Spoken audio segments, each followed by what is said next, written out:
I'll be going over question 5 from the week 3 worksheet. This question gives you a procedure from a gas laws demonstration and asks you to discuss what's going on in terms of both gas laws and things that are outside the gas laws. So first we'll write down the universal gas law, and I'm going to write it like this.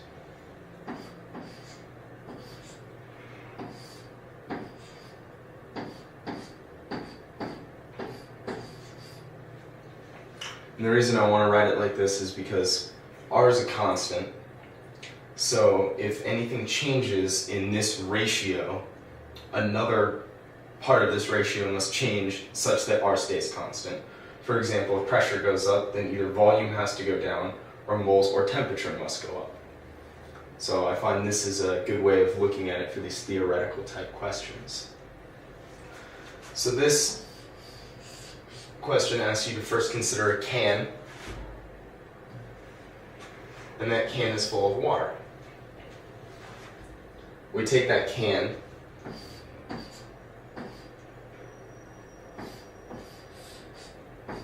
and boil the water. So now, at this point, we have vaporous water, and there's, of course, I'll say the red is air, so air is initially in the can, and now we have air and water vapor in the can. Next, the can is placed in an ice bath.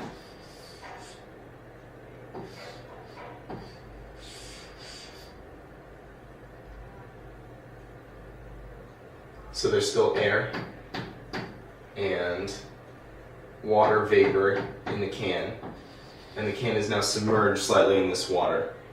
And this is cool water, so it's cooling down this can. And here's where the gas laws begin to break down.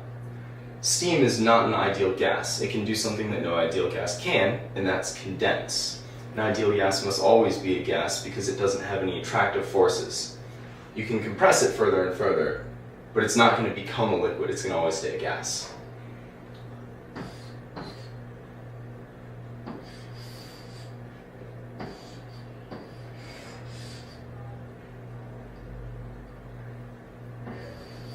So here's our non-ideal gas condensing.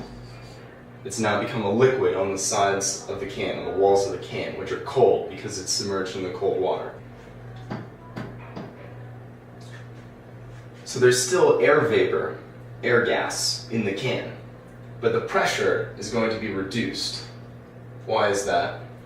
Well, the moles of gas went down because we just lost all that water vapor. So therefore the pressure is going to drop because the volume at this point is constant. And in this case the temperature is actually dropping as well. So that will be another factor that's going to drop the pressure. But in this case the primary factor decreasing the pressure is this loss of moles. You're removing gas from the inside of the can. So initially the walls of the can stay rigid, but eventually the pressure drop gets great enough that the can collapses.